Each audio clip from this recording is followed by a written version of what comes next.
विवेक उसकी धुन में खोया जा रहा था क्योंकि वो सच में बहुत अच्छा गा रही थी।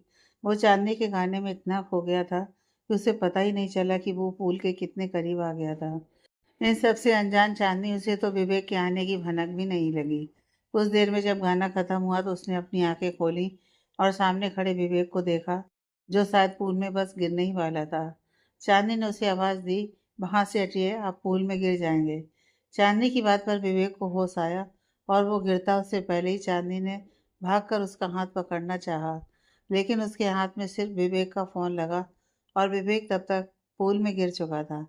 विवेक को ऐसे अचानक गिरते देख चांदनी को हंसी आ गई और वो मुंह दबाकर हंसने लगी। उसे खुद पर ऐसे हंसता देख विवेक ने गुस्से में कहा, यू, ये सब तुम्हारी वजह से हुआ है। और विवेक ने पानी में एक हाथ मारा। चांदनी उसे गुस्से में देख डरते हुए बोली, सॉरी सॉरी। विवेक तुरंत पूल से बाहर आया और तेजी से चांदनी की तरफ आने लगा। चांदनी की तो डर से आंखें बड़ी हो गईं और वो रूम की तरफ भागने लगी। चांदनी भाग रही थी कि विवेक ने उसका दुपट्टा पकड़ा और वो एकदम रुकी। फिर वो डर से चिल्लाई, आह। चांदनी की आवाज पर विवेक ने उसका दुपट्टा छोड़ दिया तो चांदनी से जीभ चिढ़ाते हुए रूम के बाहर जाने लगी। अब तो विवेक का गुस्सा सातवें आसमान पर था और वो उसके पीछे भागा।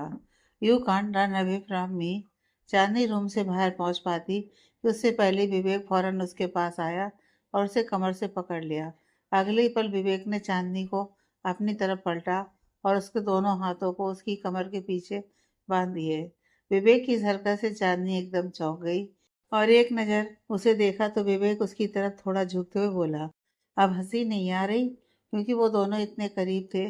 चांदनी बहुत ज़्यादा घबरा रही थी तो उसने डरते हुए नामे से रिलाया। विवेक के बालों से पानी टपक रहा था जो चांदनी के चेहरे पर गिर रहा था और विवेक की गर्म सांसें वो अपने होठों पर महसूस कर रही थी, जिसकी वजह से उसे और ज़्यादा बेचैनी होने लगी थी। चांदनी खुद को छुड़वाने की कोशिश करने लगी, लेकिन विवेक ने अपनी पकड़ उसके हाथों पर कस दी तो चांदनी धीरे से बोली, प्लीज जाने दीजिए। विवेक ने नामे से रिलाया और बोला, ऐसे नहीं जाने दूंगा, तुम्हारी वजह से मैं पूल में गिरा। अब तुम्हें इसकी सजा मिलनी चाहिए। सजा? यह सुनकर चांदनी का रोने जैसा मुंह हो गया। फिर भी उसने हिम्मत करके कहा, ठीक है, दे दीजिए सजा। उसने अपनी आंखें बंद की और अपना गाल उसके सामने करते हुए कहा, लीजिए, मैं तैयार हूँ। ऐसा कहते हुए चांदनी के होंठ कांप रहे थे। चांदनी को ऐसे करते देख विवेक समझ गया कि उसे क्या करने की बोल रही है। शायद चांदनी समझ रही है कि विवेक उसे सजा के तौर पर चांटा मारेगा, लेकिन वो तो ऐसा कुछ नहीं करने वाला। विवेक की नज़र चांदनी के मासूम चेहरे पर टिक गई, जो ये सोचकर डर रही थी कि विवेक उसे हर्ट करने वाला है। उसके चेहरे पर डर साफ दिखाई दे रहा था, जो विवेक को अच्छा नहीं लगा था। Open your eyes. विवेक की बात पर चांदनी ने अपनी आंखें खोली और उसे देखने लगी। विवेक ने उसके गाल पर प्यार से हाथ रखा। मैं ऐसा कुछ नहीं करने वाला, तुम्हें डरने की जरूरत नहीं है। उसकी बात पर चांदनी मुस्कुराई तो विवेक उससे थोड़ा दूर हटा और बाथरूम में चला गया। चांदनी भी नीचे आई और अभी जो हुआ उसे सोचकर शर्माने लगी। माधुरी ने देखा चांदनी कुछ ज्यादा ही खुश थी तो वो उसे छेड़ते हुए बोली, क्या बात है चांदनी, तुम इतना क्यों मुस्कुरा रही हो? माधुरी की बात पर चांदनी उसे देखते हुए बोली, नहीं तो भाभी, ऐसा कुछ नहीं है। तभी सतीश माधुरी से बोला, यू नो, आज विवेक भी ऑफिस में बेवजह हंस रहा था। सतीश की बात पर विवेक बोला, बेवजह नहीं हंस रहा था भाई। फिर चांदनी की तरफ इशारा करते हुए बोला, वो तो मैं स्टूपिड गर्ल। उसने इतना ही कहा फिर रो गया क्योंकि सब उसकी तरफ आंखें फाड़े देख रहे थे। विवेक समझ गया कि उसकी चोरी पकड़ी गई है तो उसने अपना गला साफ किया और बात संभालते हुए बोला, आई मीन, कोई स्टूपिड जोक था। विवेक की इस बात पर विकास जी मुस्कुरा दिए और सतीश तो पहले से ही जानता था विवेक की मुस्कुराहट की वजह कौन है। माधुरी बयान भी मुंह दबाकर हंसने लगे और अब तो चांदनी भी समझ गई थी कि विवेक उसकी बात कर रहा था। बाकी बची गायत्री जी, वो तो आज चांदनी के माधुरी के घर जाने और विकास जी की बातों से नाखुश थीं, तो उन्होंने कुछ नहीं कहा और चुपचाप डिनर करके रूम में चली गईं। डिनर के बाद बाकी सभी अपने अपने रूम्स में चले गए। चांदनी रूम में आई तो विवेक अपने लैपटॉप पर काम कर रहा था, तो वो जाकर सोफे पर लेट गई और आज का दिन याद करके उसके चेहरे पर मुस्कान आ गई। विवेक यूं तो लैपटॉप पर काम कर रहा है, लेकिन उसके दिमाग में चांदनी का ही ख्याल है, क्योंकि वो लैपटॉप में उसी की पिक्स जो देख रहा है। सतीश के रूम में माधुरी सतीश के सीने पर अपना सिर रखे हुई है और सतीश उसके बाल सहला रहा है। वो दोनों परी के बारे में बातें कर रहे हैं। परी को देखकर तुम इतना खुश थी, पता नहीं जब हमारा अपना बेबी आएगा तब तुम क्या करने वाली हो। सतीश बोला तो माधुरी मुस्कुराने लगी। सतीश बहुत अच्छे से जानता है माधुरी अपने बच्चे को लेकर बहुत एक्साइटेड है और कितनी बेसब्री से वो बेबी का वेट कर रही है। माधुरी की हेल्थ को लेकर सतीश थोड़ा वरीड है, तो उसने कहा, कल हम रूटीन चेकअप के लिए जाएंगे। उसने एक गहरी सांस छोड़ी और कहा, सब ठीक हो बस। उसकी बात पर माधुरी ने हाँ कहा। विवेक बिजनेस ट्रिप के लिए बंगलौर जा रहा है, लेकिन वो चांदनी को साथ नहीं ले जाना चाहता और मैंने भी उसे फोर्स करना भी जरूरी नहीं समझा। सतीश की बात पर माधुरी ने कोई रिप्लाई नहीं किया, क्योंकि वो सो चुकी थी। सतीश उसे देख मुस्कुराया और उसके फोrehead पर किस किया, फिर उसके बाल सहलाते हुए खुद भी सो गया। अगले दिन चांदनी की नींद खुली तो वो मुस्कुराते उठी और अपने काम में लग गई। विकास और गायत्री जी नाश्ते के लिए आए तो चांदनी ने तुरंत उनके पैर छुए और माधुरी के साथ किचन से डिशेस लाने लगी। विवेक भी वहां आया और नाश्ते के लिए बैठ गया। उतने में बिहान भी वहां आया तो सतीश बोला, कभी तो टाइम पर आया करो भाई, सुबह सुबह उठना इज सो बोरिंग। बिहान की बात पर सतीश बोला, डैड आई थिंक बिहान को ऑफिस ज्वाइन करना चाहिए, तभी वो टाइम की वैल्यू समझेगा। विकास जी ने कहा, हाँ बिल्कुल, आज से ही ट्रेनिंग स्टार्ट करवा दो। ऑफिस के नाम से ही बिहान हड़बड़ा गया। भाई इतनी जल्दी क्यों, अभी तो मेरी स्टडीज भी कंप्लीट नहीं हुई। माधुरी और सतीश बिहान को ऐसे घबराते देख हंसने लगे तो बिहान विवेक को देखते हुए बोला, भाई प्लीज आप ही कुछ कहो ना। लेकिन विवेक ने उसकी बात का कोई रिप्लाई नहीं किया तो बिहान खुद से बोला, मैं ही पागल हूँ, पूछ भी किससे रहा हूँ जो खुद एक रोबोट है। कुछ देर बाद नाश्ता करके सब अपने अपने काम के लिए निकल गए। माधुरी सतीश के साथ रूटीन चेकअप के लिए चली गई तो विकास जी और विवेक ऑफिस आ गए। गायत्री जी किसी काम से बाहर हैं तो चांदनी और बिहान वो भी अपने अपने रूम में हैं। दिन के वक्त माधुरी और सतीश दोनों घर आ चुके हैं और बहुत खुश हैं, क्योंकि माधुरी की हेल्थ अब ठीक है। डॉक्टर ने उसे रेस्ट करने और अपना ज़्यादा ध्यान रखने को कहा है। बाकी कोई परेशानी की बात नहीं है। सतीश आज घर से ही काम कर रहा है, इसलिए वो स्टडी में है। तो माधुरी और चांदनी हमेशा की तरह हॉल में बैठी बातें कर रही हैं। अभी तो उनकी गॉसिप का फेवरेट टॉपिक परी है। कल से माधुरी परी का नाम जपते नहीं थक रही थी। तो चांदनी विवेक के बारे में सोचकर शर्माने और मुस्कुराने लगी। आहूजा इंडस्ट्रीज। विवेक आज बहुत बिजी है और उसे सांस लेने का भी टाइम नहीं है। कल वो बंगलौर जा रहा है, वो उसी की प्रेजेंटेशन बना रहा है। बहुत सी मीटिंग और डिस्कशन के बाद वो दिन के वक्त फ्री हुआ। सर, सारी अरेंजमेंट हो गई है, बेंगलोर के लिए कल शाम को ही निकलना होगा। रजत की बात पर विवेक ने हाँ कहा और अपने काम में लग गया। काम करते करते उसे पता ही नहीं चला कि दिन से शाम कब हुई और शाम से रात कब हुई। विकास जी बिला वापस पहुंच चुके थे, लेकिन विवेक अभी भी फाइल्स के बीच फंसा हुआ है। रजत भी उसके साथ है और तभी उसका फोन रिंग हुआ तो विवेक ने उसकी तरफ देखा, फिर बाज को देखा। 10 बज चुके थे तो विवेक समझ गया रजत के घर से ही कॉल आया होगा। रजत, यू कैन गो, विवेक ने कहा तो रजत मुस्कुराते हुए बोला, सर ये फाइल कंप्लीट करके चलते हैं। विवेक ने हाँ में सिर हिलाया और कुछ देर बाद दोनों घर से निकल गए। रात के वक्त विला में सब डिनर करके जा चुके थे, लेकिन चांदनी विवेक का वेट कर रही थी। विवेक रूम में पहुंचा तो देखा चांदनी सोफे पर लेटी अपने ही ख्यालों में खोई थी और उसके तेज कदमों की आहट से तुरंत उठकर बैठ गई। चांदनी तुरंत अपने कपड़े ठीक करते हुए बोली, सॉरी मुझे पता ही नहीं चला आप कब आए। विवेक उसे ऐसे हड़बड़ाते देख बोला, कुछ हुआ है क्या? चांदनी ने नामे से रिलाया तो विवेक बोला, आज तुम गा नहीं रही। विवेक की बात पर चांदनी बोली, वो तो मैं ऐसे ही गा रही थी और आप पूल में गिर गए थे। अब मेरा दिमाग थोड़ी खराब है जो दोबारा गाऊंगी। चांदनी की बात पर विवेक बोला, अच्छा गा रही थी, दोबारा गा सकती हो।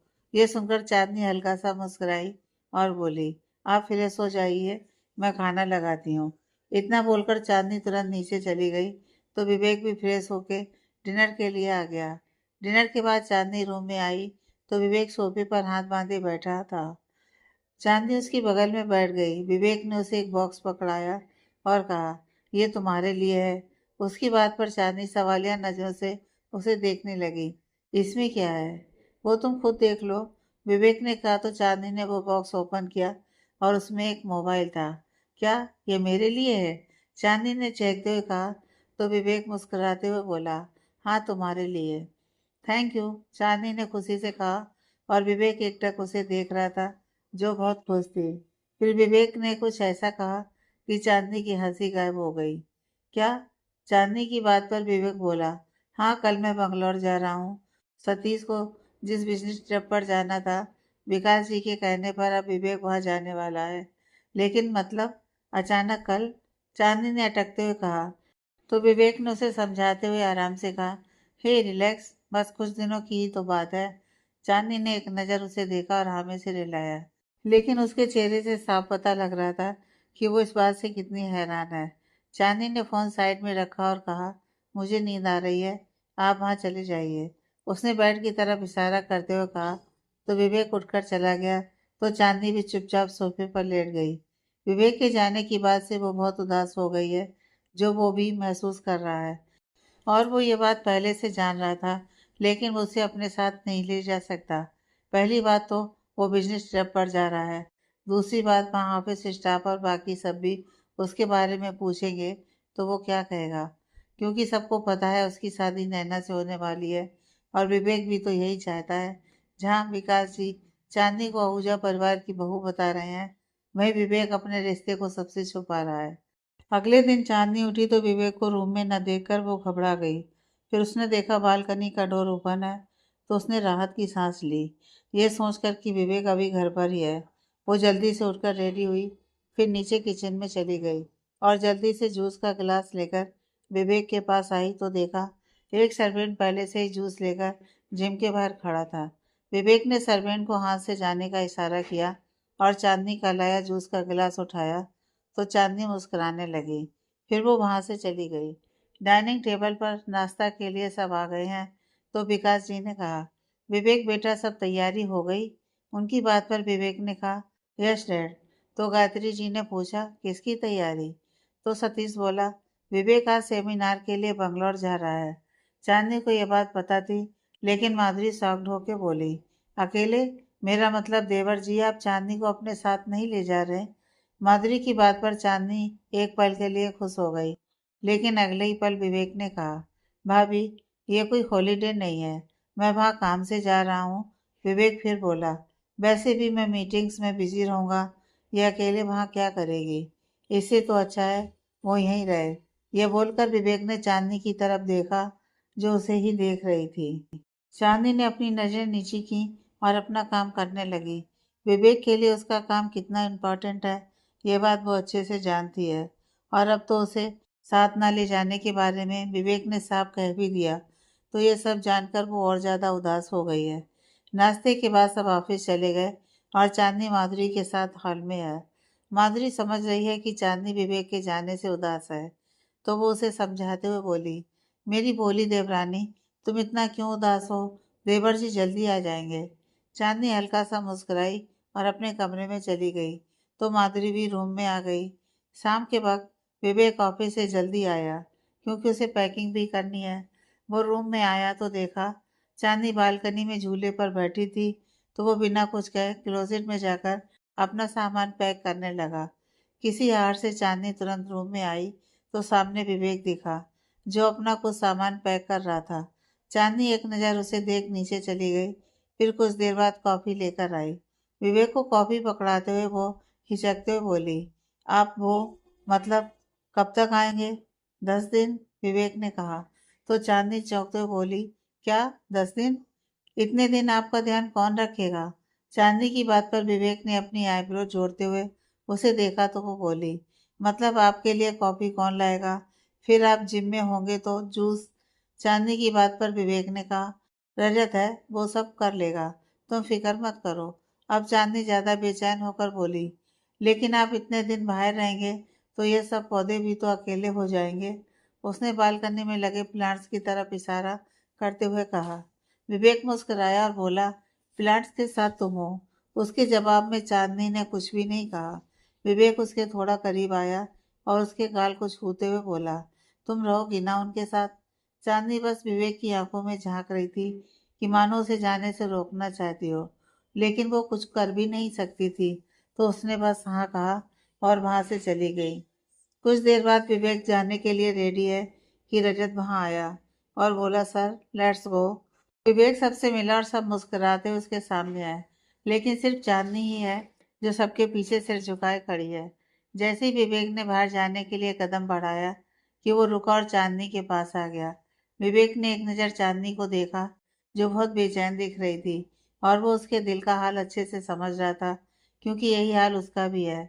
आज पहली बार उसे चांदनी से दूर जाने का एहसास हो रहा है। उसका मन हुआ वो चांदनी को अपने गले से लगा ले, लेकिन सबको देख वो रुक गया। चांदनी के गाल को छूते हुए विवेक ने कहा, तुम ध्यान रखना, मैं जल्दी आ जाऊंगा। तो उसके टच करते ही चांदनी सुबकने लगी और उसने बस सामने से हिलाया। विवेक तुरंत पलटा और बाहर चला गया, लेकिन ना जाने क्यों उसके दिल में अजीब सा दर्द हो रहा था, जिसे वो भी समझ नहीं पा रहा था। विवेक कार में बैठकर वहां से चला गया और उसके जाते ही चांदनी की आंखों से आंसू छलक गए। चांदनी उसे रोकना चाहती थी, कितना कुछ बोलना चाहती थी, लेकिन वो कुछ भी नहीं बोल पाई। सब अंदर चले गए, लेकिन चांदनी अभी भी दरवाजे पर खड़ी थी और उसे ऐसे उदास देखकर माधुरी बोली, चांदनी देवर जी जल्दी आ जाएंगे। चांदनी झट से उसे गले लग गई। भाभी, मुझे इनकी बहुत याद आएगी। पता नहीं मैं उनके बिना इतने दिन कैसे रहूंगी। और वो किसी बच्चे की तरह माधुरी से लिपट कर रोने लगी। माधुरी उसके बाल सहलाते हुए बोली, बस अब चुप। जब देवर जी की याद आए तो फ़ोन पर बात कर लेना। उसकी बात पर चांदनी रोती हुई और अपने कमरे में चली गई। दूसरी तरफ विवेक अपने प्राइवेट जेट में आ चुका है और अपने माथे पर उंगलियां रगड़ते हुए चांदनी के बारे में ही सोच रहा है। उसे बस चांदनी का उदास चेहरा याद आ रहा है, उसकी आंखें, उसका वो चेहरा, और उसे दूर जाने के एहसास से वो अपने अंदर एक सूनापन महसूस कर रहा है। आज उसे बिल्कुल वैसा लग रहा है जब वो पहली बार चांदनी से मिला था और उसे दूर जाते हुए देख वो बेचैन हो रहा था। उसने एक गहरी सांस छोड़ी और अपने हेडफोन्स लगाए, फिर अपनी आंखें बंद करके कुछ सुनने लगा। विला में चांदनी अपने रूम में बेड पर पेट के बल लेटी हुई कुछ बड़बड़ा रही है। अगर ये मुझे साथ ले जाते तो क्या हो जाता? कितनी आसानी से कह दिया उन्होंने, रजत सब कर लेगा, लेकिन मुझे यहाँ कौन संभालेगा? मेरा ध्यान कौन रखेगा? ये बोलकर वो जोर से रोने लगी। ऐसे ही खुद से बातें करते, रोते और विवेक को याद करते हुए चांदनी सो गई। अगले दिन चांदनी उठी और सामने विवेक को न देख वो समझ गई वो जिम में होगा। लेकिन अगले ही पल उसने देखा बालकनी बंद थी, तो उसे याद आया विवेक बाहर गया है। चांदनी उदास होकर खुद से बोली, पता नहीं इतने दिन कैसे कटेंगे। फिर वॉल पर लगी विवेक की फोटो को देखते हुए बोली, आप मुझे याद करोगे ये तो पता नहीं, लेकिन मुझे तो अभी से आपकी याद आ रही है। ऐसे ही खुद से बातें करने के बाद वो फ्रेश होने चली गई। रोज की तरह उसने पूजा की, फिर अपने काम में लग गई। सब ब्रेकफास्ट के लिए आ गए और हर रोज की ही तरह टेबल पर काफ़ी चहल पहल है। लेकिन बस चांदनी ही है जो बहुत शांत है, और ये बात सब देख और समझ रहे हैं। माधुरी और विहान उसे खुश करने के लिए स्टूपिड जोक सुना रहे हैं, तो विकास जी उसे ये समझा रहे हैं कि विवेक जल्दी आ जाएगा। सबके साथ चांदनी का मन बहल गया और वो थोड़ी खुश भी है। लेकिन जैसे ही वो शाम को अपने कमरे में जाती है, उसे अकेलापन का एहसास होने लगता है, जो उसे बहुत दुखी करता है। इसी तरह 2 दिन निकल गए और तब से विवेक ने चांदनी से कोई कांटेक्ट नहीं किया, क्योंकि वो बहुत बिजी है। जब तक वो काम से फ्री होता बहुत देर हो जाती थी, तो वो चांदनी से बात ही नहीं कर पा रहा था। दिन के वक्त माधुरी चांदनी को खुश करने के लिए अपने फ़ोन में परी की पिक्चर्स दिखा रही है। देखो चांदनी, इसमें परी कितनी क्यूट लग रही है, माधुरी ने कहा, तो चांदनी पिक्स देखकर मुस्कुराने लगी। तभी माधुरी को याद आया और वो बोली, तुम्हारी और परी की कुछ पिक्चर्स विहान के फ़ोन में भी हैं। तुम रुको, मैं उसका फ़ोन लाती हूँ। और माधुरी चांदनी को अपना फ़ोन पकड़ाकर विहान के रूम में चली गई। चांदनी अपनी मस्ती में फ़ोन स्क्रॉल करते हुए पिक्स देख रही थी। उसमें सतीश और माधुरी की भी बहुत सारी पिक्स थी, जिन्हें देख चांदनी के चेहरे पर मुस्कान आ गई। तभी अचानक किसी पिक को लेकर उसकी मुस्कान गायब हो गई, क्योंकि ये विवेक और नैना की एंगेजमेंट की पिक थी। ये कौन है? चांदनी ने मन में कहा। हालांकि उस पिक में विवेक और नैना रिंग्स एक्सचेंज नहीं कर रहे थे, लेकिन वो एक दूसरे के करीब खड़े थे। नैना बहुत खुश नजर आ रही थी और उन्हें देखकर समझ आ रहा था कि वो एक कपल है। चांदनी ने फिर आगे स्क्रॉल करने के लिए हाथ बढ़ाया कि माधुरी वापस आ गई और उसके साथ ध्यान भी था। माधुरी को देख चांदनी ने फोन उसकी तरफ करते हुए कहा, भाभी ये कौन है? माधुरी जो अभी काफी खुश थी, पिक देखकर अचानक उसके चेहरे के एक्सप्रेशन बदल गए। उसे ऐसे हैरान देख चांदनी सोच में पड़ गई, भाभी को क्या हुआ? चांदनी कुछ बोलती उससे पहले माधुरी ने तुरंत अपना फोन उसके हाथ से खींचा और पलटकर टेबल पर रख दिया और बोली, नहीं, ये कोई नहीं है। लेकिन भाभी, चांदनी से सवालिया नजरों से देखने लगी तो माधुरी और ज्यादा बेचैन हो गई। तुम बैठो, मुझे कुछ काम है, इतना बोलकर माधुरी ने फोन उठाया और तुरंत वहां से चली गई। माधुरी को ऐसे जाते देख चांदनी को कुछ अजीब लगा। कौन थी वो लड़की? भाभी ने उसके बारे में बताया क्यों नहीं? और वो इतना क्यों चौंक गई थी? ये सवाल चांदनी के मन में था। तभी विहान बोला, भाभी को क्या हुआ? इतनी जल्दी में कहाँ जा रही हैं? विहान की बात पर चांदनी ने कंधे उचका दिए। पता नहीं, उनके फ़ोन में कोई फ़ोटो थी। मैंने उसके बारे में पूछा तो वो परेशान हो गई। कौन सी फ़ोटो? विहान ने पूछा और उसकी नज़र टेबल पर रखे माधुरी के फ़ोन पर गई। माधुरी ने जल्दीबाजी में अपनी जगह विहान का फ़ोन उठा लिया था। विहान ने माधुरी का फ़ोन लिया और पिक देखकर कैजुअली बोल दिया, ये तो विवेक भाई की इंगेजमेंट की पिक है। क्या? इनकी इंगेजमेंट? चांदनी ने हैरानी से उसकी तरफ देखा तो विहान की हवा टाइट हो गई, ये सोचकर कि उसने गलती से क्या बोल दिया। चांदनी उसकी तरफ देख रही थी तो विहान ने कहा, नहीं नहीं भाभी, मेरा मतलब है ये भाई के दोस्त है ना, नैना, ये इसकी इंगेजमेंट की पिक है। हम सब भी वहाँ गए थे। विहान की बात पर चांदनी ने कहा, अच्छा, मुझे लगा तुमने कहा इनकी इंगेजमेंट। क्या बात कर रही हो भाभी? भाई की शादी आपसे हुई है तो एंगेजमेंट भला किसी और से कैसे होगी? विहान ने कहा तो चांदनी मुस्कुरा दी। विहान ने एक गहरी सांस ली और खुद से बोला, आज बच गया। भाभी को पता चल जाता तो भगवान जाने विवेक भाई मेरे साथ क्या करते। फिर गुस्से से बोला, माधुरी भाभी को यह सारी पिक्स फोन में रखने की क्या ज़रूरत है? अभी भाई की पोल खुल जाती। तभी चांदनी बोली, जब तुम सब नैना के एंगेजमेंट में गए थे तो माधुरी भाभी ऐसे बिना कुछ कहे क्यों चली गईं? ओहो, भाभी उन्हें कोई काम होगा इसलिए चली गईं। इतना बोलकर विहान अपने रूम में चला गया। फिर चांदनी भी अपने रूम में चली गई। लेकिन उसके मन में फिर ये ख्याल आया, आखिर भाभी ने उसके बारे में बताया क्यों नहीं? मतलब अगर वो कोई दोस्त भी है तो भाभी इतना परेशान क्यों हो गई थी? फिर चांदनी को लगा शायद माधुरी अपनी हेल्थ की वजह से परेशान हो गई। चांदनी ने अपने सिर पर एक चपत लगाई और खुद से बोली, मैं भी ना कुछ ज़्यादा ही सोच रही हूँ। दूसरी तरफ नैना और उसकी माँ जानवी कुछ बात कर रहे हैं। वो दोनों शहर से बाहर किसी फैमिली फंक्शन में गए थे और आज सुबह ही लौटे हैं। जानवी जी ने विवेक के बारे में पूछा तो नैना ने उन्हें कुछ बताया जो सुनकर वो हैरान है। क्या? जानवी जी ने कहा तो नैना बोली, यह मम, शादी के लिए विवेक ने अब कुछ और टाइम मांगा है। लेकिन क्यों? जानवी जी ने पूछा तो नैना बोली, क्योंकि वो बहुत बिजी हैं और अब तो उसने मुझे किसी तरह का कांटेक्ट करने से भी मना कर दिया। नैना की बात पर जानवी जी नाराज होते हुए बोली, कितना मुश्किल के बाद वो सगाई के लिए माना था और अब आखिर उसके दिमाग में चल क्या रहा है? आई डोंट नो मम। नैना की बात पर जानवी जी ने उसे देखा जो अपने सिर पकड़कर बैठी थी तो वो नैना को समझाते हुए बोली, डोंट वरी प्रिंसेस, मैं इस बारे में गायत्री जी से बात करूंगी। नैना ने हाँ कहा, लेकिन वो ठीक नहीं है। जानवी जी ये बात अच्छे से समझ रही है। आहूजा बिला, चांदी अपने रूम में बैठी है कि उसे बाहर बालकनी की तरफ से किसी के चिल्लाने की आवाज़ आई। वो बालकनी की तरफ गई और रेलिंग से देखा तो पता चला कोई मेन एंट्रेंस पर खड़ा जोर जोर से दरवाजा पीट रहा है और गार्ड उसे बाहर जाने को बोल रहा है। इतनी दूर से वो देख तो नहीं पा रही कि कौन है, लेकिन वो ये भी समझने की कोशिश कर रही है कि आखिर बात क्या है। तभी उसे लगा किसी ने उसका नाम पुकारा, चांदनी। उसने ध्यान से सुनने की कोशिश की तो सच में कोई उसी का नाम पुकार रहा था। वो झट से नीचे गई तो उसने देखा माधुरी भी अपने रूम से बाहर आ गई थी। भाभी, ये बाहर कौन चिल्ला रहा है? चांदनी ने पूछा तो माधुरी बोली, पता नहीं, मैं भी वही सुनकर बाहर आई हूँ। उतने में बिहान बाहर से आते हुए बोला, कोई लड़का है जो चांदनी भाभी के लिए पूछ रहा है। उसका नाम आरव है।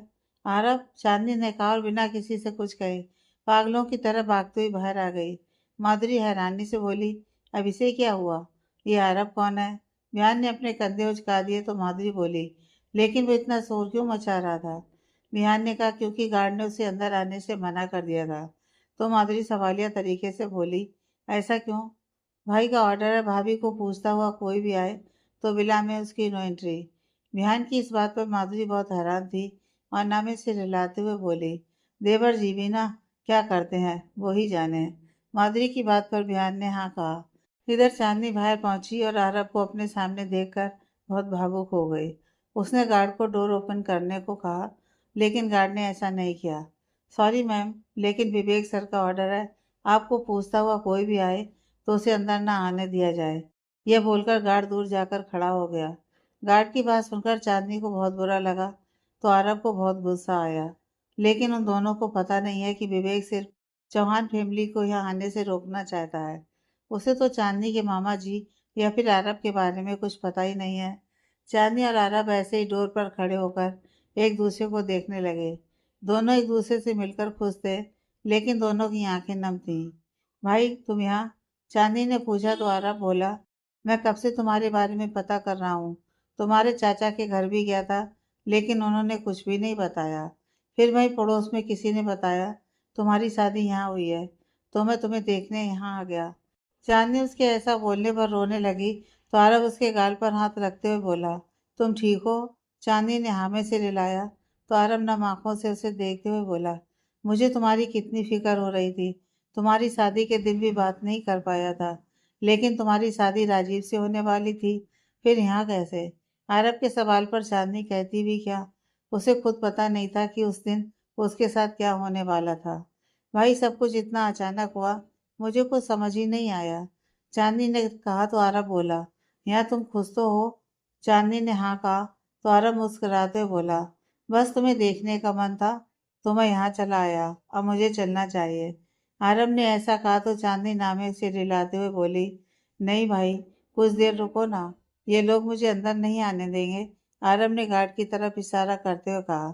फिर एक पेपर चांदनी को पकड़ाते हुए कहा, ये मेरा नंबर है, तुम्हारा जब मन हो मुझसे बात करना, ठीक है?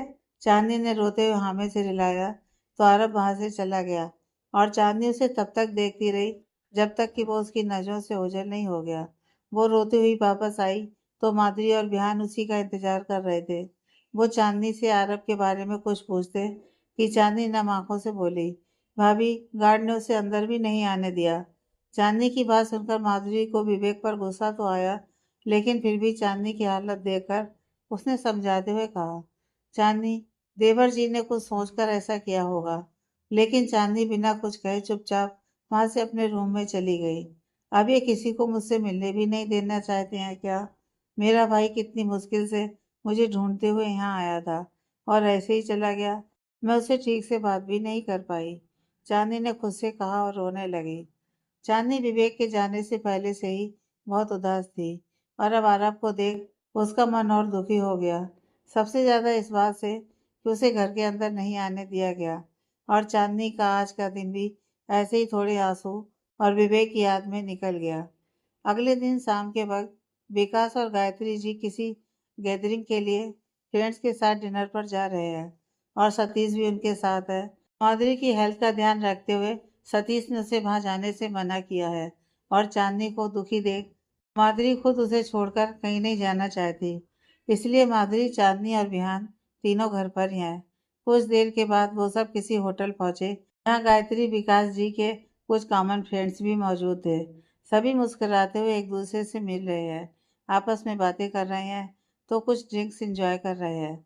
विकास जी सतीश के साथ दूसरी साइड चले गए तो गायत्री जी अपने एनजीओ से आए कुछ लोगों के साथ बिजी हो गई कि उन्हें किसी ने आवाज दी, गायत्री, जानवी। गायत्री ने कहा और पलटकर देखा तो सामने की तरफ से जानवी जी मुस्कुराते हुए उनके पास आ रही थी। जानवी जी तुरंत गायत्री जी के गले लगते हुए बोली, हाउ आर यू?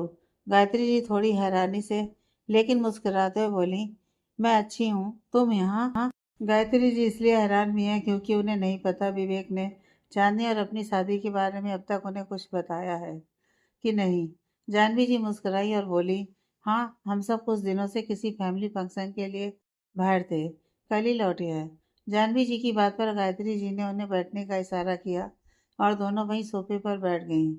गायत्री, मुझे नहीं पता था कि तुम भी आने वाली हो, वरना मैं नैना को भी साथ लाती। विवेक भी साथ आया है क्या? जानवी जी ने कहा तो गायत्री जी ने जवाब दिया, वो बिजनेस सेमिनार के लिए बाहर गया है।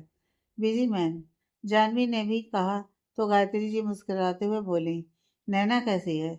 जानवी जी थकी हुई आवाज से बोली, वेल अपसेट है। जब से विवेक से उसकी बात हुई है, उसका मूड बहुत खराब है। जानवी जी की बात सुनकर गायत्री जी समझ गई, शायद विवेक ने उसे अपनी शादी के बारे में बता दिया। तो वो बोली, तुम तो विवेक को जानती हो, वो कब क्या करेगा कोई नहीं जानता। हमें भी उसकी शादी के बारे में कुछ नहीं पता था। उतने में जानवी जी बोली, हाँ अब क्या कह सकते हैं, पहले ही इतना लेट हो चुका है और अब उसने शादी पोस्टपोन कर दी है। जानवी जी की बात सुनकर गायत्री जी के कान खड़े हो गए और वो हैरानी से बोली, क्या शादी पोस्टपोन मतलब? हाँ, विवेक ने नैना से कहा, वो कुछ टाइम बहुत बिजी है। फिर वो गहरी सांस छोड़ते हुए बोली, तो अभी शादी नहीं हो पाएगी? गायत्री जी को इतना हैरान देखकर जानवी जी ने कहा, तो तुम किस बारे में बात कर रही थी?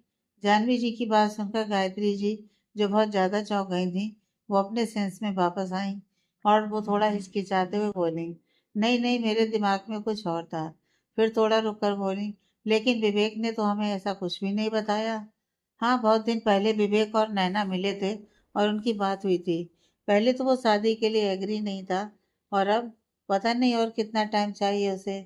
जहाँ जानवी जी परेशान नजर आ रही थी, वहीं गायत्री जी को तो अभी भी लग रहा है कि उन्होंने कुछ गलत सुन लिया है। गायत्री जी कुछ बोलती कि उतने में विकास जी, सतीश और नैना के डैड नवीन जी वहाँ आए।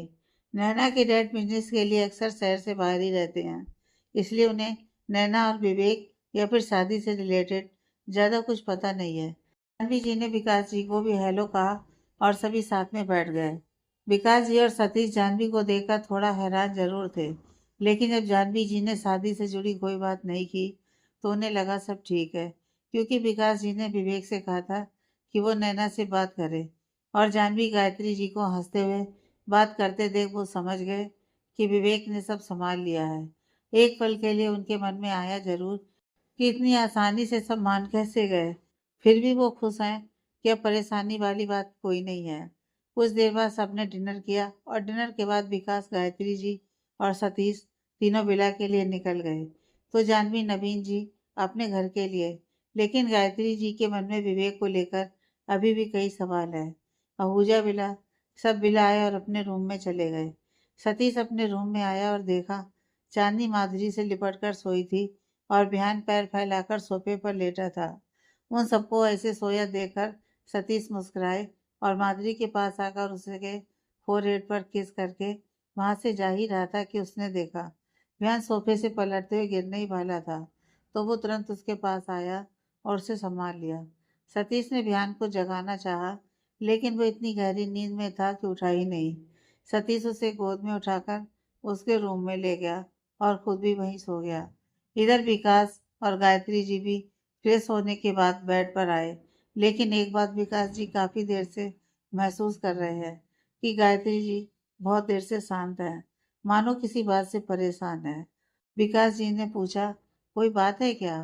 कुछ देर से देख रहा हूँ तुम कहीं खोई हुई हो। विकास जी की बात पर गायत्री जी ने बेड पर लेटते हुए बस इतना कहा कि कुछ नहीं, बस थोड़ा सर दर्द है। उनकी बात पर विकास जी ने गायत्री जी की तरफ आगे बढ़कर उनका सिर दबाने लगे। गायत्री जी विकास जी की इस हरकत पर मुस्कुराई तो वो बोले, जानवी और नवीन को वहां देखकर एक पल के लिए मैं बहुत उलझन में था कि वो लोग कैसे रिएक्ट करेंगे, लेकिन ये अच्छा रहा कि सब ठीक है। विवेक ने सब संभाल लिया है। विकास जी की बात पर गायत्री जी को एक पल लगा वो उन्हें सब बता दे कि जानवी ने क्या कहा। वो कुछ कहती कि उतने में विकास जी ही बोल पड़े, मुझे बस एक बात समझ नहीं आई कि ये लोग इतनी आसानी से मान कैसे गए। जहाँ तक नैना की बात है, वो पहले से ही विवेक से शादी करना चाहती थी और उसके लिए कितनी ज्यादा पजेसिव रही है, ये बात हम सब जानते हैं। इतना बोलकर विकास जी ने गायत्री जी को देखा, जो उन्हें ही हैरानी से देख रही थी। गायत्री जी विकास जी की बातों का मतलब बहुत अच्छे से जान रही थी, क्योंकि ये बात उन्हें भी पता है कि नैना विवेक के पीछे कितनी पागल है और उसकी कितनी कोशिशों के बाद विवेक शादी के लिए माना है। विकास जी गायत्री जी को फिर से ऐसे खोया हुआ देख बोले, तुम्हें अब आराम करना चाहिए। उनकी बात पर गायत्री जी बिना कुछ कहे दूसरी तरफ पलट गई तो विकास जी भी सो गए। लेकिन गायत्री जी के दिमाग में जानवी की कई बातें ही चल रही हैं। पहले तो विवेक ने बिना किसी से बताए चांदनी से अचानक शादी कर ली। अब वो नैना से भी शादी की बात कर रहा है। आखिर विवेक करना क्या चाहता है? फिर उन्होंने सोचा, मुझे शादी का सच जानना ही होगा। खुद से बोलकर गायत्री जी भी सो गईं। अगले दिन माधुरी की नींद खुली तो चांदनी अभी भी उससे लिपट कर सोई थी। उसे ऐसे सोया देख माधुरी हल्का सा मुस्कुरा दी। वो मुस्कुराते हुए चांदनी के बालों में हाथ फेर रही थी कि तभी सतीश वहां आया। माधुरी चांदनी से थोड़ा दूर हटी और उठकर सोफे पर आ गई, जहाँ सतीश पहले से बैठा था। सतीश उसके लिए जूस लाया था क्योंकि माधुरी आज लेट उठी। सतीश माधुरी के बाल ठीक करते हुए शरारत से बोला, मुझे नहीं पता था कि किसी और के साथ भी तुम्हें इतनी अच्छी नींद आती है।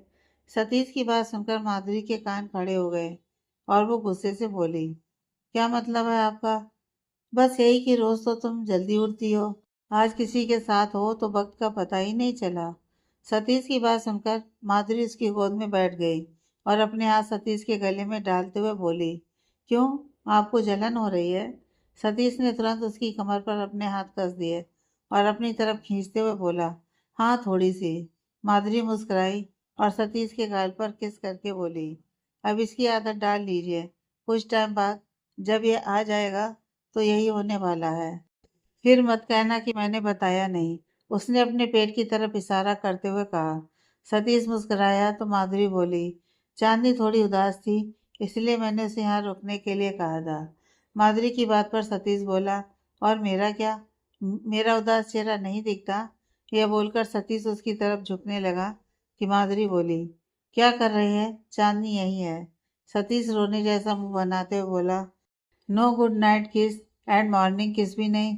माधुरी ने अपने होठ दांतों के बीच दबाते हुए नामे से हिलाया तो सतीश हल्का सा मुस्कुराया और उसे जूस का गिलास पकड़ाते हुए बोला, लगता है अब रात का ही इंतजार करना होगा, और तुम याद रखना, मैं कल का हिसाब भी बराबर करूंगा।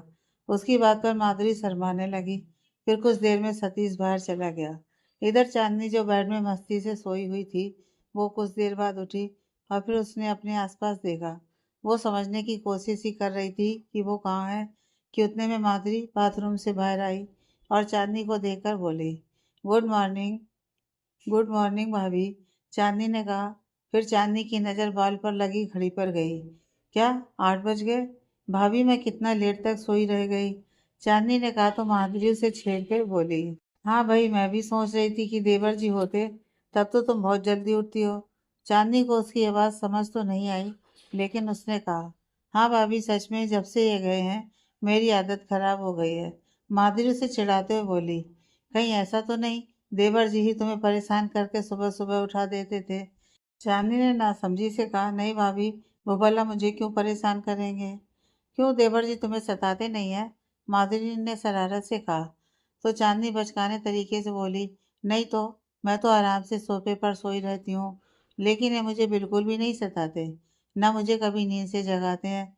बल्कि मैं तो सुबह जब उठती हूँ, या तो ये बेड पर सोए होते हैं या फिर जिम में होते हैं। चांदनी की बात पर माधुरी हैरानी से बोली, तो क्या तुम साथ में नहीं सोते? माधुरी की बात पर चांदनी मासूमियत से बोली, हम साथ ही सोते हैं भाभी, बस कभी कभी वो लैपटॉप पर देर तक काम करते हैं और तब तक मैं सो जाती हूँ, वरना तो हम दोनों एक टाइम में ही सो जाते हैं। माधुरी चांदनी के सिर पर चपत लगाते हुए बोली, हो बुद्धू, मैं क्या करूँ तुम्हारा? एक बात बताओ, तुम दोनों एक साथ बेड पर नहीं सोते? माधुरी ने आराम से पूछा तो चांदनी ने नामे से हिलाया। माधुरी हैरानी से उसे देखने लगी। वो समझ नहीं पाई कि ये दोनों एक ही कमरे में रहकर भी पति पत्नी की तरह क्यों नहीं रहते। पहले भी विवेक चांदनी से नाराज हो गया था, फिर वो उसे साथ लेकर भी नहीं गया, और अब ये कि दोनों इस तरह रहते हैं। कुछ देर बाद चांदनी अपने रूम में चली गई और फ्रेश होकर नीचे आ गई। तब तक सभी नाश्ता कर चुके थे, सिर्फ माधुरी और बिहान वहाँ बैठे थे, तो वो उन्हीं के साथ बैठ गई। दिन के वक्त गायत्री जी अभी भी यह समझने की कोशिश कर रही हैं कि विवेक ने शादी की तारीख आगे बढ़ाने को क्यों कहा। क्या वो नैना से अभी भी शादी करना चाहता है? लेकिन चांदनी के होते हुए ऐसा कैसे हो सकता है? फिर उनके दिमाग में अचानक एक बात क्लिक हुई कहीं ऐसा तो नहीं वो चांदनी से अलग होने की सोच रहा है, क्योंकि विवेक ने चांदनी से अपनी शादी को लेकर किसी से कुछ नहीं कहा, सिवाय इसके कि वक्त आने पर सब बताएगा। इसका मतलब तो यही हुआ कि सही वक्त पर वो चांदनी से अलग हो जाएगा, वरना वो नैना से शादी पोस्टपोन करने की बात क्यों कहता। वो उसे ये सब सच भी तो बता सकता था। ये सारी बातें गायत्री जी के दिमाग में चल रही थीं और वो उन सबके जवाब चाहती है, लेकिन विवेक यहाँ है नहीं, तो उन्होंने चांदनी से ही इस बारे में बात करना सही समझा। इधर चांदनी रूम में सोफे पर लेटी थी कि गायत्री जी वहां आई। उन्हें देख चांदनी को एक पल को तो घबराहट हुई और तुरंत उठकर उनके सामने खड़ी हो गई कि गायत्री जी ने कहा, तुमसे बहुत जरूरी बात पूछनी है, और याद रहे इस बारे में किसी को कुछ पता नहीं चलना चाहिए। चांदनी घबराते हुए उन्हें देखने लगी तो गायत्री जी ने कहा, विवेक को तुम कब से जानती हो? जी वो मैं। चांदनी को समझ में नहीं आया कि वो क्या कहे, तो गायत्री जी ने थोड़ी तेज आवाज में कहा, सच बताओ विवेक को कब से जानती हो? ऐसा क्या हुआ कि उसने अपने परिवार के खिलाफ जाकर तुमसे शादी की? चांदनी डरते हुए बोली, जी मुझे तो यह नहीं पता उन्होंने यह शादी क्यों की। हाँ बस इतना कहूंगी कि मैं उन्हें अपनी शादी के 2 दिन पहले ही मिली थी, वो भी इसलिए क्योंकि मैं राजीव जी से मिलने गई थी। चांदनी की बात पर गायत्री जी ने पूछा, यह राजीव कौन है जिनसे मेरी शादी होने वाली थी? चांदनी ने कहा तो गायत्री जी हैरानी से उसे देखते हुए बोली, तो अब वो कहाँ है? उसने तुमसे शादी क्यों नहीं की? गायत्री जी की बात पर चांदनी ने जवाब दिया, क्योंकि इन्होंने उसे जेल भेज दिया है। यह सुनकर गायत्री जी बहुत हैरान थी कि विवेक ने ऐसा क्यों किया, और उन्होंने पूछा, जेल भेज दिया? लेकिन क्यों? गायत्री जी की बात पर चांदनी सोच में पड़ गई कि अब वो क्या कहे, क्योंकि यह बात तो वो खुद नहीं जानती थी कि विवेक ने ऐसा क्यों किया, और उसने खुद भी तो विवेक से कभी कुछ पूछा नहीं। फिर उसे कोकला जी की बात याद आई कि पुलिस उनसे प्रॉपर्टी के बारे में पूछताछ कर रही है, तो चांदनी ने वही बता दिया, शायद इसलिए क्योंकि वो मेरे चाचा चाची के साथ मिलकर प्रॉपर्टी हथियाना चाहते थे। प्रॉपर्टी? अब ये बात सुनकर गायत्री जी का दिमाग खराब हो गया। वो जितना सोच रही थी ये मामला उससे भी कहीं ज्यादा उलझ रहा था, तो उन्होंने गुस्से से कहा, मुझे सब साफ साफ बताओ कि आखिर ये सब है क्या? तुम कौन हो? राजीव कौन है? यह सब प्रॉपर्टी का क्या मैटर है? और सबसे बड़ी बात, विवेक इन सब में क्यों शामिल हुआ? चांदनी ने घबराते हुए उन्हें सब बता दिया। मेरे चाचा चाची ने राजीव से मेरी शादी जबरदस्ती तय कर दी थी, लेकिन मैं यह शादी नहीं करना चाहती थी, क्योंकि मुझे नहीं पता था कि वो कौन है, कैसे हैं। इसीलिए मैं राजीव जी से मिलने होटल गई थी, ताकि मैं उन्हें इस शादी के लिए मना कर सकूं, और वहीं मेरी मुलाकात इनसे हुई। चांदनी की बात पर गायत्री जी ने कहा, तुम राजीव से मिलने गई थी, फिर वहां विवेक से कैसे मिली? गायत्री जी की बात पर चांदनी बोली, वो मुझे पता चला कि राजीव जी किसी दोस्त की सगाई की पार्टी में जाने वाले हैं, तो मैं उन्हें ही ढूंढते हुए होटल गई थी, जहां मैं इनसे मिली। फिर? गायत्री जी ने पूछा तो चांदनी बोली, फिर किसी बात पर राजीव जी ने मुझ पर हाथ उठाया और इनकी और राजीव जी की लड़ाई हुई, और इन्होंने मुझे बचाया। फिर उसके बाद ये मुझे मेरे घर लेकर आए, और उसके बाद मैं इनसे दोबारा नहीं मिली। ये बोलकर चांदनी ने एक नज़र गायत्री को देखा, जो अपनी गुस्से से लाल आंखों से उसे घूर रही थी। चांदनी ने अपनी नज़र नीचे की और बोली, लेकिन शादी के दिन मुझे पता चला कि मेरी शादी राजीव से नहीं, इनसे ही हुई है। ये मुझसे शादी करने वाले हैं, ये मुझे भी नहीं पता था। गायत्री जी ये सब सुनकर बहुत शॉक्ड हुई और खुद से बोली, इस समय विवेक क्यों शामिल हुआ? आखिर उसे इस लड़की से शादी करने की जरूरत क्या थी? क्या उसने राजीव को सिर्फ इसलिए जेल भेजा क्योंकि उनकी लड़ाई हुई, या फिर उसके मन में कुछ और है? इस वक्त गायत्री जी को बहुत गुस्सा आ रहा था, और उन्हें इन सब में सिर्फ चांदनी की ही गलती नजर आ रही थी। गायत्री जी गुस्से से बोली, अगर तुम उस दिन विवेक को नहीं मिलती तो ही अच्छा होता। चांदनी ने नजर उठाकर गायत्री जी की तरफ देखा, तो वो और गुस्से से बोली, क्या तुम जानती हो तुम्हारी और विवेक की शादी के ठीक 2 दिन पहले ही विवेक की सगाई हुई थी? क्या सगाई? ये सुनकर चांदनी एकदम सन रह गई। एक पल को मानो उसका दिमाग ही काम करना बंद हो गया। चांदनी को ऐसे हैरान देख गायत्री जी समझ गई कि उसे विवेक की सगाई के बारे में भी कुछ पता नहीं है। गायत्री जी फिर बोली, हाँ तुमने सही सुना, विवेक की सगाई हो चुकी थी और कुछ महीनों में उसकी शादी भी होने वाली थी, लेकिन ना जाने तुम कहाँ से बीच में आ गई। तुम्हारी वजह से विवेक और उस राजीव का झगड़ा हुआ, तुम्हारी वजह से विवेक ने उसे जेल भेजा, तुम्हारी वजह से विवेक ने सबके खिलाफ जाकर तुमसे शादी की। गायत्री जी की बातें सुनकर चांदनी की आंखें भर गईं और वो सुबकते हुए बोली, लेकिन मुझे इस बारे में कुछ भी नहीं पता था, वरना मैं भला ऐसा क्यों करती। मुझे तो खुद शादी के बाद मालूम पड़ा कि मेरी शादी इनसे हुई है। इतना बोलकर चांदनी रोने लगी। चांदनी को ऐसे रोता देख गायत्री जी को अच्छा तो नहीं लग रहा था, लेकिन उन्हें विवेक के किए पर बहुत गुस्सा भी आ रहा था। गायत्री जी ने अपना मुंह फेरा और बोली, इससे ज्यादा हैरानी की बात तो यह है कि कुछ टाइम बाद विवेक उसी लड़की से शादी भी करने वाला है। शादी? चांदनी के कानों ने जैसे ही ये बात सुनी, उसका तो दिमाग ही चकरा गया। एक पल को तो मानो उसकी धड़कन ही रुक गई हो। उसके कदम लड़खड़ाने लगे थे और वो गिरने को थी कि उसने सोफे का सहारा लिया। गायत्री जी ने कहा, हाँ विवेक कुछ महीनों बाद उससे शादी करने वाला है। इसका मतलब तो यही हुआ वो तुमसे अलग हो जाएगा। अब गायत्री जी की यह बात सुनकर तो चांदनी पूरी तरह टूट गई। उस पर तो मानो कोई पहाड़ ही गिर गया हो। वो खुद में बड़बड़ाने लगी, क्या ये मुझसे अलग हो जाएंगे? मतलब वो मुझे छोड़ देंगे?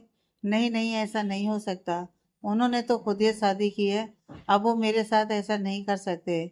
चांदनी ये सब सोचकर बहुत ज्यादा पैनिक होने लगी थी और गायत्री जी, वो तो अभी भी उससे मुंह फेर कर खड़ी थी और चांदनी की सारी बातें सुन रही थी।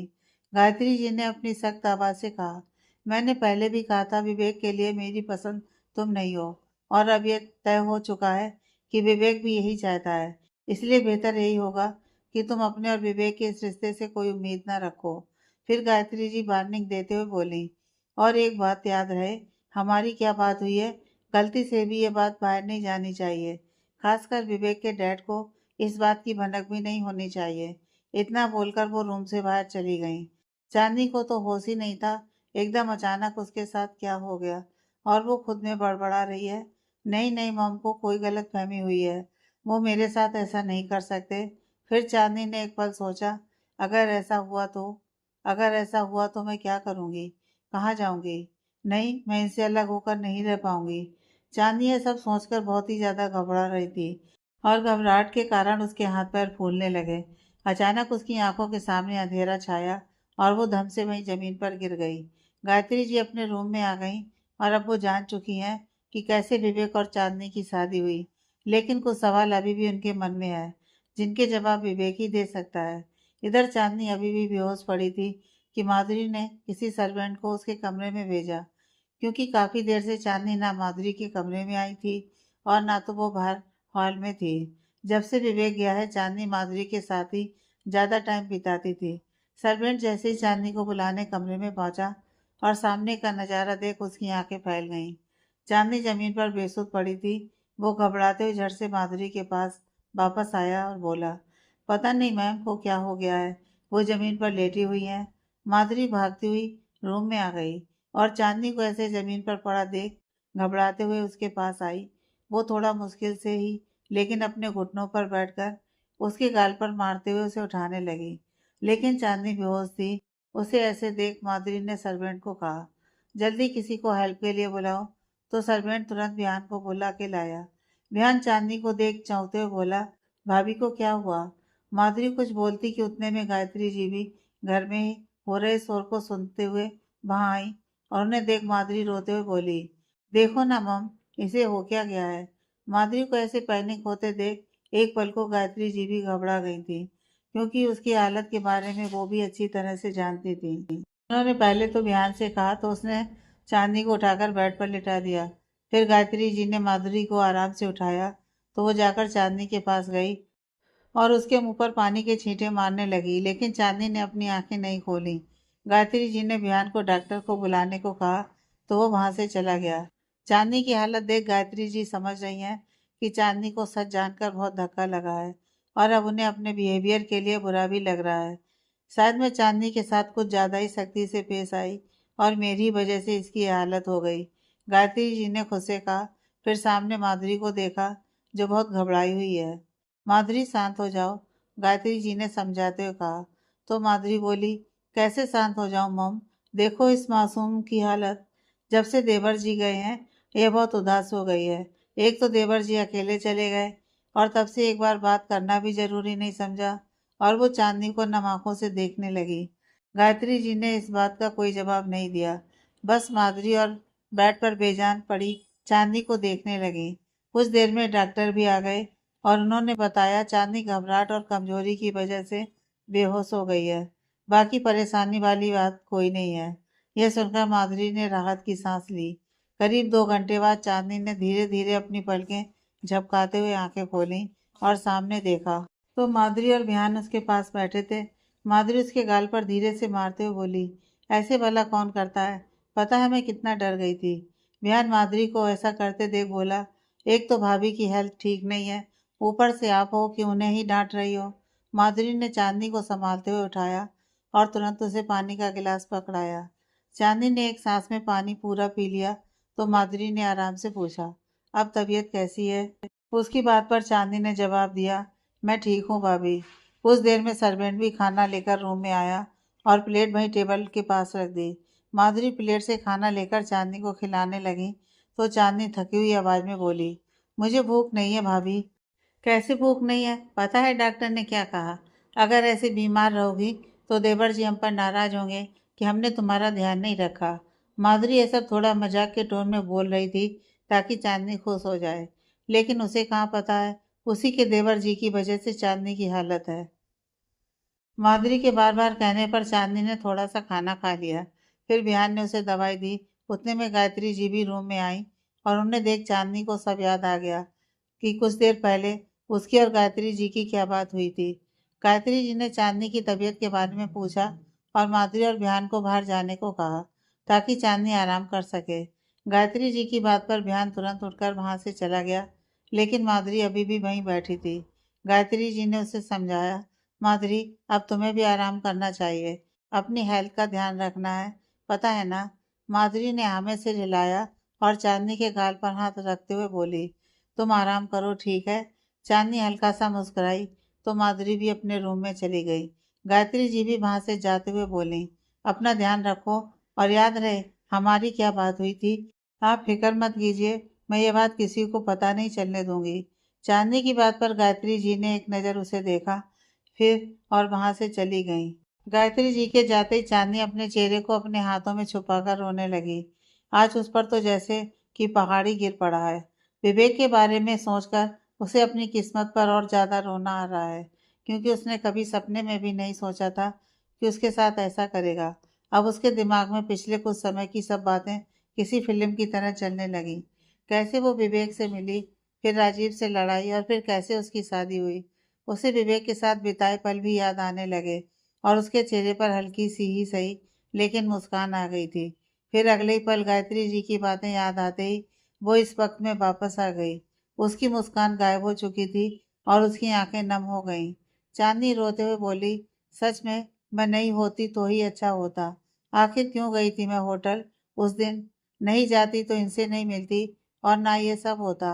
ये सब सोचते हुए अचानक उसे याद आया कि जिस दिन वो राजीव से मिलने होटल गई थी, रिसेप्शनिस्ट ने भी उसे यही कहा था कि जिनकी आज सगाई हुई थी मैं उनसे ही बात करूं। इसका मतलब मॉम सही है, इनकी सच में उस दिन सगाई हुई थी। और क्या अब वो शादी भी? अब तो साफ हो चुका था कि गायत्री जी की सब बातें सच थी।